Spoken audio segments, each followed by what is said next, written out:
hold on a second. Don't get too excited. Don't get too excited.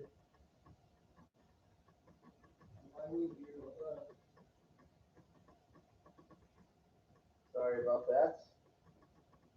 My sincere, indeed, apologies. It is I, the Ultimate Warrior Junior. Yo, Ultimate Warrior Junior. I watched a little bit of WrestleMania 7. You know that Macho Man versus the Ultimate Warrior. Vince McMahon doing well, not the announcing, but I think did he? He did some. He did ring, color commentary, commentating, but it was Howard Finkel, and then the Macho Man. I love that the graduating theme.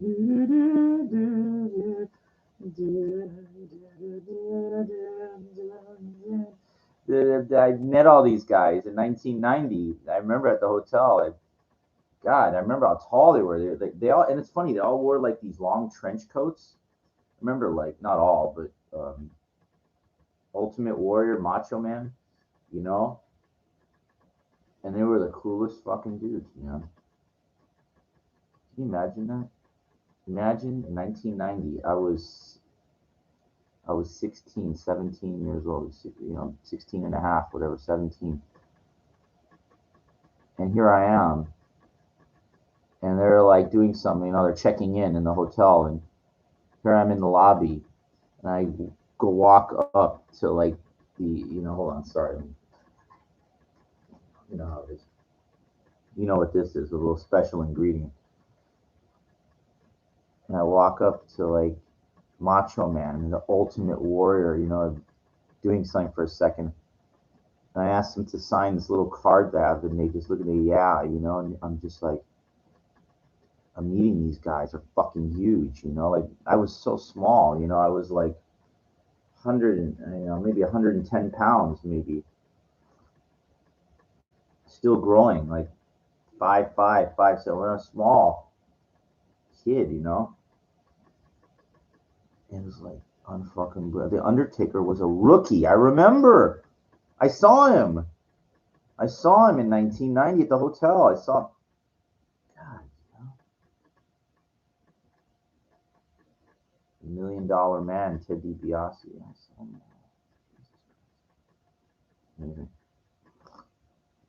My dream was baseball, but I loved sports entertainment, and that's what kind of got me into bodybuilding, and it's kind of hard because I never took any anabolics, like really anything hardcore. So you're if you don't have good genetics, what I would say good genetics, I mean, I talked to Benoit, he was like, I saw him once. He was walking real fast at the same hotel. And I said, Chris Michael, because my middle name's Michael, so mine, but his middle name was Michael. And he was like, maybe later, but he was trying to be nice to me. I remember that, I remember, God, I remember all this. There's so many stories. Kurt Angle, like even Brock Lesnar, you would think like that guy would be like the biggest dick in the world, but he's anything but. He's a total opposite. He's like the coolest dude, he stopped. This is when he first started in like 2002, 2003. He was doing house shows. And I meet the guy at this hotel. He walked. I had one of those Instamatic cameras, not a Polaroid, but you just click, you get one picture, Kodak Instamatic. And I'm there in the lobby, and I asked this guy, I go, Brock Lesnar is like right there. And John Cena, they were just getting started, these guys. They all stopped to take out of their time to take a picture with me. They were just starting, it was amazing. I have them. They're like great pictures that came out. I was, I just was never, even then in 2002, it was hard. I was like 145 or something, my peak, my peak is before my kidney stone surgery. I got a picture with me and Chris Jericho where I was bigger than him. Um, his head was bigger than mine, and no disrespect at all to Chris Jericho, dude. Um, Now when he was, he juiced up, when he was, took on Triple H and stuff, he was like 220 probably, something like that. He was bigger than me, like whatever. But I guess he went off cycle or something. And when I saw him in '06, you know, is lean down, and again, no disrespect to him, the first undisputed champion, okay, world heavyweight champion. I mean, even though it's fake, but still, yeah, Y2J, right? He, my friend, like you said, wrestled the game and won, so he's no joke. But it's kind of cool, like the picture that I have, I was like, looked like kind of like Benoit. I mean, I was, not bad. I was not fucking bad. And that was about 185, about 185, close to maybe closer to 190ish, but high 180s. Like I was pretty thick, pretty solid, not bad. I was hammering milkshakes. I mean, it was crazy what I was doing, and I just wound up in the hospital. And I was never able to get that kind of, it's just so hard. I tried getting back, then I was eating more meats and stuff. Um, as you get older, I just could tell I'm not as strong as I was. But you know what? If you do still lift and you do, you can't live in the past. You want to be in the now and focus on the future. So, I'm still not bad, because I got back. I started.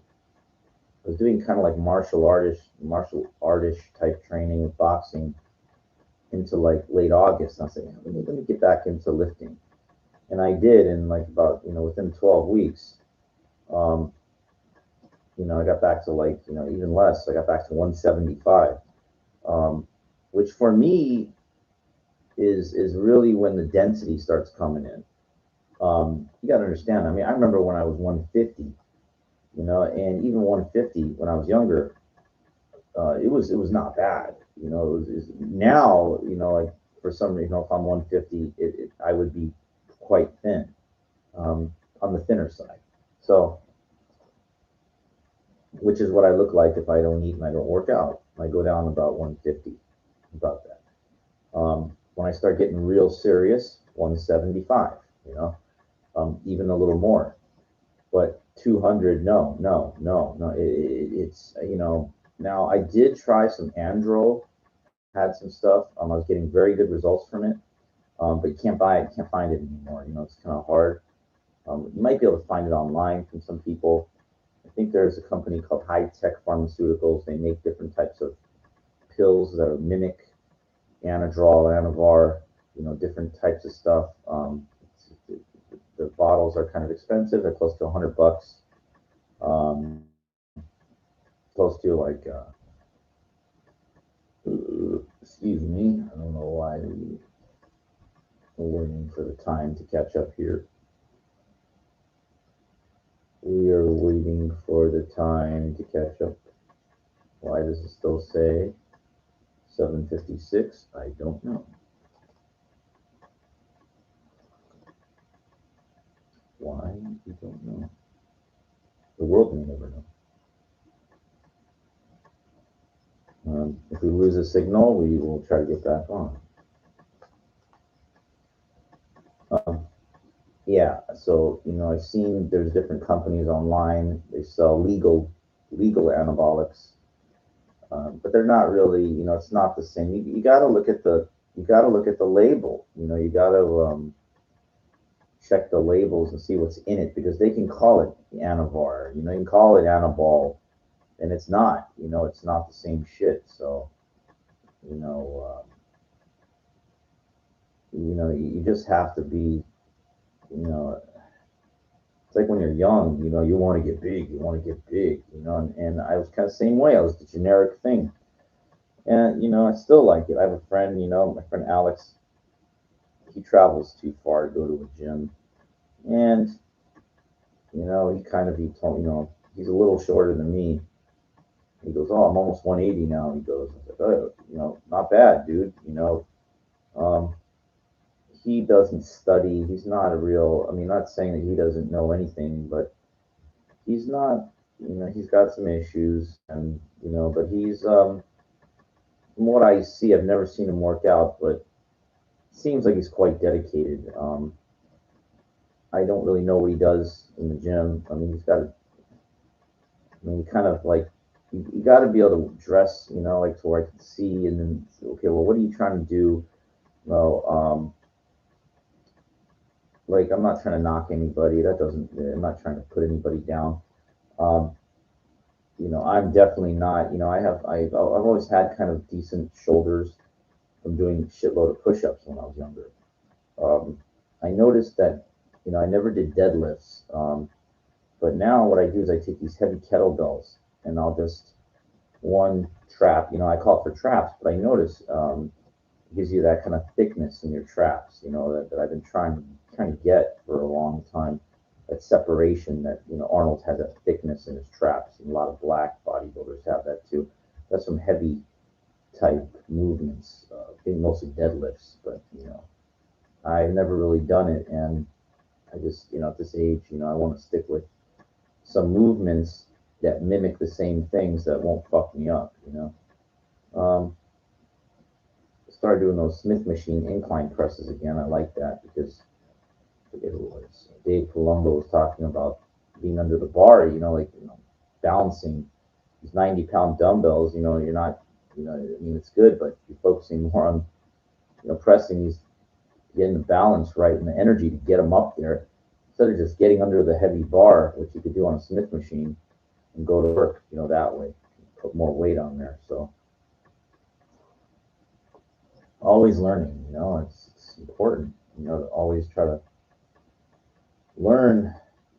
From things. I also do this thing where I can get almost not a handstand, but on a dipping apparatus. If you can, go all the way toward the front part, if there's a thing that will support keep you from flipping over, um, kind of balances your shoulders. I guess is the best way I can say it. I can get to where my feet, they're not straight up in the air, but I can get to an angle, like to where I'm about, 20 degrees, I would say, about 20 degrees when my feet are out. So I'm almost up there. It's kind of cool. It's like what gymnasts do, um, parallel bars and stuff. They do that kind of shit. Definitely can't do the iron cross or anything like that, but I can do some handstand push-ups and stuff. So, and that really works. Think about that. When you're pressing and you're on doing handstand push-ups, you're really getting a lot in the traps and that front delt, your shoulders and stuff. And that's why those guys are kind of big. Their shoulders are fucking solid as fuck because they're using their whole body, everything to be supported by their legs and everything. And I've always kind of struggled. I never did squats when I was younger, so I never had dense legs. I never. So I remember in high school, I mean in college, I tried to do squats. I didn't like it immediately, so I banned it. I never did any leg work. But then I got into it when I started a bodybuild. I was doing all upper body, and I was like 140. I remember I was close to 150. I was like, oh, he said, well, you got to work your legs. And I was like, huh? I didn't know that. I thought they grow with everything else. They don't. They don't. They have to be. They're a very creative area. I never like leg presses. I don't feel like I get much off of it. So I see these people hoisting huge amounts of weights on that, and I look at their legs. I go, dude, your legs ain't that big from pushing 2,000 pounds, whatever like that. So I don't see the point. It's just whatever. Um, Show me 10% of that in a squat. Literally, yeah. Even 225 on a squatting, for reps is good. Like you don't see. It's hard. That's why people don't do it. I'm not really into power as much as I am into, you know, into what the end result is. But generally the saying goes, a big muscle is a strong muscle. So you want to. Tom Platz, I think, talked about it. Just some leg extensions, hack squats and some regular squats, hack squats on the machine, and I mean, I do different stuff. I do various, lots of different leg work, and for me, the main thing is the eating. I'm sure it is for everybody else, and it's really fucking hard because I went out, I talk about my dancing, going out at night and shit like that. That doesn't help me, build muscle or gain weight if your hours are off. It's hard. You want to do everything, but you can't, and then you say to yourself, what the fuck am I doing all this for? Like living some delusional fantasy, I'm going to be this or that, this. And it's really hard because, I talk about this. I chased a lot of dreams, and now, dude, I'm not far from 50. And it's like the reality's starting to set in that, dude, you ain't gonna be nothing. And I hate saying that, but it's like,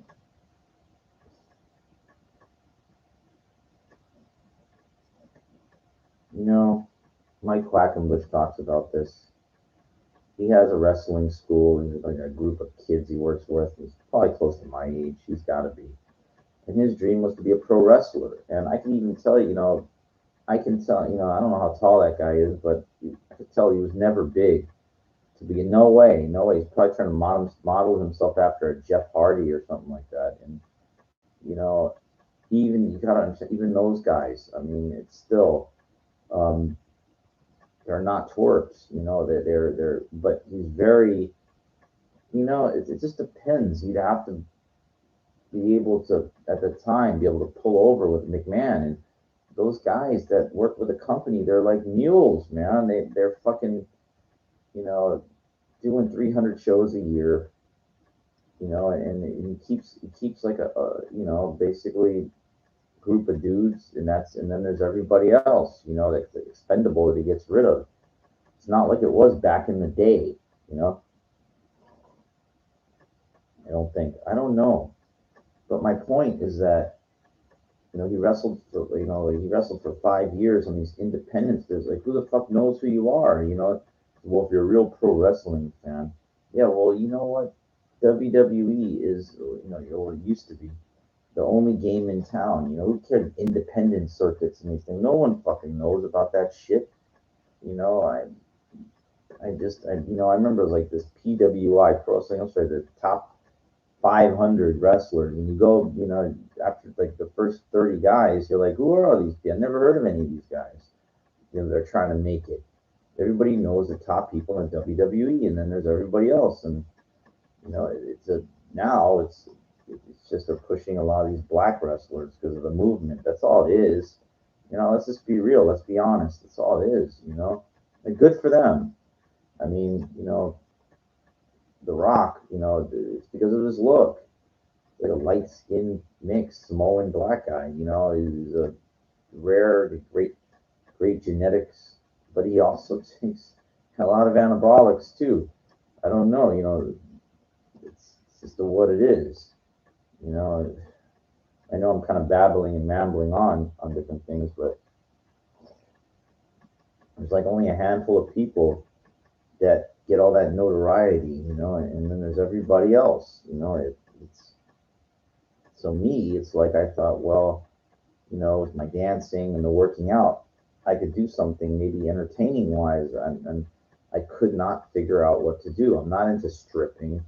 I'm not into, so I don't know like what, and maybe there is nothing. There is nothing. I'm not one to get on a bodybuilding stage because those guys, even the guys that are, in the lighter divisions, they're fucking big. They're fucking big as fuck, and they're cut as hell. I'm not. I'm neither. And they're all taking lots of stuff, and I can't compete with that. I get blown away. I look at that Chris Bumstead guy. I was like, good lord, I can't challenge that. That guy was fucking making me look like like a nothing. It's stupid. So there's no, it's like I'm kind of like, I guess the smartest thing I did was go back to school in my mid 30s. I knew at 30 it was over. And I'm not trying to sound pessimistic, but I knew it was basically, where are you going to go with dancing? You're not going to be a pro ball player. It was all at 30. I knew it was over. Now I'm 48 now, and it's all I can say is I'm happy at like 34, 35. I said, you know what? Let me just go back to school and get my associate's degree. And this chick that I know, she was in porn in the late, like the 90s. She probably had about a 10-year run in porn. And she's a little bit older than me, a little bit, maybe 50, 51, somewhere in that range. And she goes, "Oh, you're lucky. Like you went back to school." I said, "Oh, lucky." I knew at 34, at 35, I was like, "Well, let me get the." She's like trying to get her associates now too, and I said, "What are you going to do with it?" "Well, I'm going to get a job with it." And I'm like, "What do you? What? No, you're not getting it in nursing. You're getting it in sociology or psych or something, and that's nothing. Um, that's all it's going to do is let you transfer to, wants to go to CSUN. So, with that, MSW and Masters of Social Work, Masters Counseling, you can't. A bachelor's in psych is only an entrance into a door opener into, you need an advanced degree. You can't fucking do nothing with it. But she just doesn't really know. Now, when I got my master's, I really thought, oh, well, here comes the teaching opportunity, this and that, and boy, was I wrong. I have yet to hear back from the dozens and dozens. I mean, I only applied for shit that I felt was kind of interesting, and I'm very surprised I never heard back from anybody. I already talked about I hold an advanced degree, further above master's. I hold a EDS degree, which is like halfway toward a doctorate, but it's not, it's better than ABD in my opinion because it's a real degree. It's not a cert. And I've had professors ridicule it. What's an EDS? They don't even know what it is. And I says, well, dude, it's better than, it's not a doctorate, but it's sure as hell way better than a master's. And I got that too. So, I mean, I'm not giving up on my doctorate, the schools that I'm in, but it's really overrated. I know, I don't really like talking about it because I think it's bullshit. Had professors that were working on their PhD that were teaching, and at undergrad at CSUN anyway. You fucking wouldn't hire me in these places. So, I'm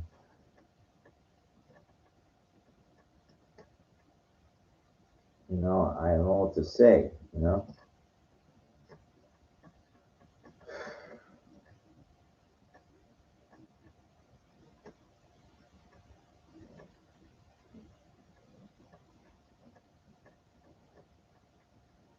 I'd appreciate you're allowed to donate. There's a donate thing, I think. You can donate. I accept up to 99 cents as a donation for my channel, if you want. Since people like to use the comments and stuff. So, if you like to continue to be able to advertise and everything, up to 99 cents is the suggested donation would be appreciated for your comments and everything. If you want me to give a plug to your business, I do that too. So anyway, with that being said, for now, that's all we're gonna do. We might talk a little bit later. I hope I can help you. If not, I don't know what to tell you. Go fucking beat your white head up.